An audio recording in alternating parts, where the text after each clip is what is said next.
itu bukan barang baru. Bukan barang baru ya Pak ya? Jadi itu ya dari dulu begitu. Lah, memang Pak Feby kira kalau tahun 50-an nggak ada begitu? Ada ya Pak ya? Di mana-mana ada, dari dulu ada. Atau bedanya apa? Bedanya dulu nggak kedengeran. Ya. Oke? Ya. Tapi Pak, di warung kopi, di mana-mana membicarakan tentang politik, Satu tentang tokoh, semua dulu.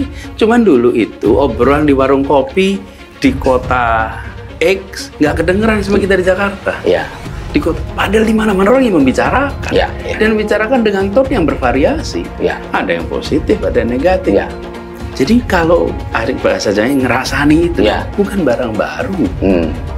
Dibicarakan dengan negatif juga bukan barang baru. Kenapa jadi terkejut? Bukan buat saya saja, buat siapapun yang menjadi student of history, siapapun yang pernah membaca perjalanan sejarah, pasti tahu itu normal. Itu normal. Bedanya dulu telinga kita cuma dua. Sekarang timeline itu jadi telinga kita. Jadi kita jadi seperti dengar semua. Relax saja, karena ini bukan fenomena baru. Yang baru itu telinga kita jadi banyak, namanya timeline tuh. Ketika buka timeline di situ kedengeran semua.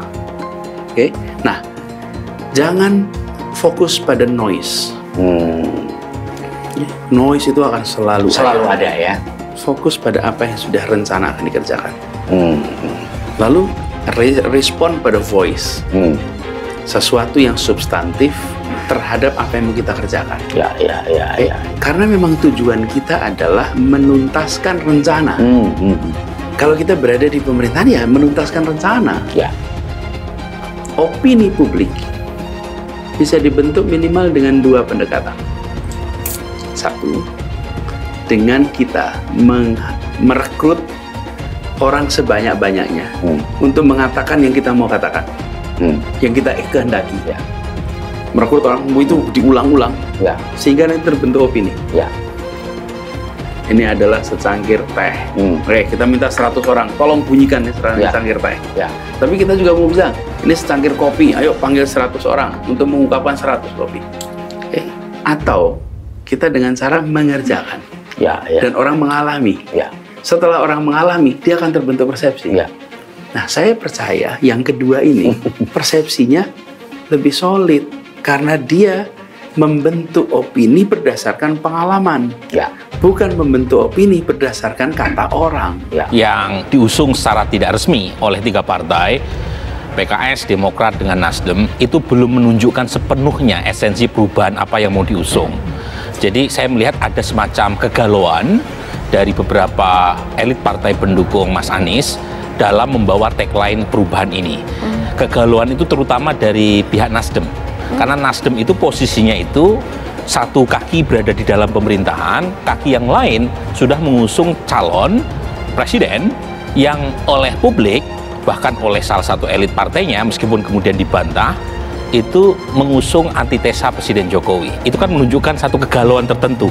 Satu sisi all out mendukung pemerintahan, sementara kalau ingin memenangkan capres Anies Baswedan, maka sepenuhnya harus mengusung satu narasi yang berbeda dengan apa yang ditampilkan oleh pemerintahan sekarang. Nah, kegalauan yang lain misalnya Partai Demokrat itu mengusung tagline-nya perubahan dan perbaikan. Jadi tidak sepenuhnya perubahan.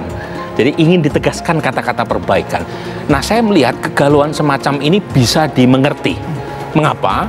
Karena kalau kita lihat dari data survei, mereka yang tidak puas terhadap kinerja Pak Jokowi 2 bulan terakhir itu kurang dari 30%. Jadi kalau mengandalkan segmen mereka yang sentimennya negatif terhadap Presiden Jokowi tidak cukup untuk menang. Sementara untuk menang, terutama dalam mengusung capres, itu harus mampu menarik perhatian pemilih yang puas terhadap Presiden Jokowi. Jadi posisi Nasdem yang galau tadi, itu pada titik tertentu justru malah menjadi kunci kemenangan kalau pintar memainkan Mas Anies. Mengapa? Karena Nasdem ini pendukung pemerintah dan sebagian besar pemilih Nasdem puas terhadap kinerja Pak Jokowi. Nah, sekarang bagaimana menampilkan sisi Anies Baswedan yang tidak sepenuhnya antitesa dari Presiden Jokowi. Karena kalau sepenuhnya antitesa Jokowi, maka dia hanya memperebutkan segmen less than 30%, which is not enough. to win the election kan. Nah, dia harus mengambil pemilih yang puas terhadap Pak Jokowi, terutama yang ada di tengah. Tadi kalau boleh saya mengutip pembicaraan di dalam, Pak Erlangga memulai dengan kata-kata politics is the art of possibility. Dalam politik, seperti juga sebetulnya dalam kehidupan, segala sesuatunya punya kemungkinan. Namun demikian, semangat yang kami jalin tadi adalah sama-sama tentu menghormati posisi dan sikap politik per hari ini. KIB, saya ulangi, Golkar bersama dengan partai-partai politik di Koalisi Indonesia Bersatu KIB kemarin juga baru bertemu, sedangkan Demokrat saat ini juga membangun komunikasi yang intensif dengan teman-teman di Koalisi Perubahan, yaitu dengan Nasdem dan PKS. Dan tentunya kami juga telah melakukan komunikasi dan jalinan yang cukup intensif, bisa dikatakan 6 bulan terakhir ini, untuk sama-sama mencari titik temu dan juga kompromi dalam arti bagaimana membangun kebersamaan ke depan. Anies diyakini dapat membawa perubahan. Dikutip di Jakarta, bakal calon Presiden Anies Baswedan dinilai sebagai sosok pemimpin dengan wawasan luas dan dapat membawa perubahan. Hal itu sebagaimana diungkapkan juru bicara Relawan Perubahan Indra Kusuma menanggapi unggahan foto Anies yang tengah membaca buku Principle for Navigating Big Debt Crisis di media sosialnya. Ia menilai hal ini menunjukkan sisi keunggulan Anies yang terbiasa berpikir secara substantif. Latar belakang Mas Anies lekat dengan dunia akademis. Beliau memang selalu berpikir dengan matang, mempelajari sesuatu dengan hati-hati sebelum memutuskan, terbuka dalam berdiskusi, termasuk mempertimbangkan masukan dari masyarakat. Beginilah cara pemimpin yang berwawasan luas dan insya Allah mampu membawa perubahan, ujar Indra Minggu 30 April 2023. Ia menilai pesan yang ingin disampaikan Anies bukan menyentil kondisi saat ini, namun sebagai pembelajaran untuk menghindari utang luar negeri yang semakin memburuk.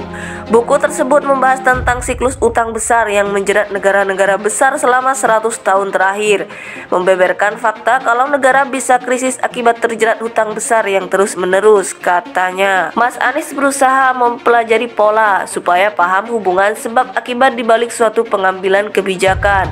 Dengan begitu, akan muncul sejumlah alternatif rekomendasi kebijakan penataan kembali keuangan negara agar tidak terjebak lebih dalam oleh jeratan utang luar negeri. Salah satu bentuk ikhtiar menghindari kesalahan yang sama, tuturnya. Ia berharap masyarakat mampu menentukan pilihannya dengan cermat pada Pilpres 2024 kelak, sebab pilihan tersebut menentukan masa depan dan nasib Indonesia 5 tahun mendatang. Kita perlu melihat isi pemikiran para kandidat yang berlaga di Pilpres 2024. Mas Anies sudah mulai membuka kontestasi kampanye gagasan. Kita perlu pemimpin yang memiliki referensi luas, kapasitas dan pengetahuan yang memadai dalam mengambil keputusan, serta merumuskan dan menetapkan kebijakan, ucap Indra.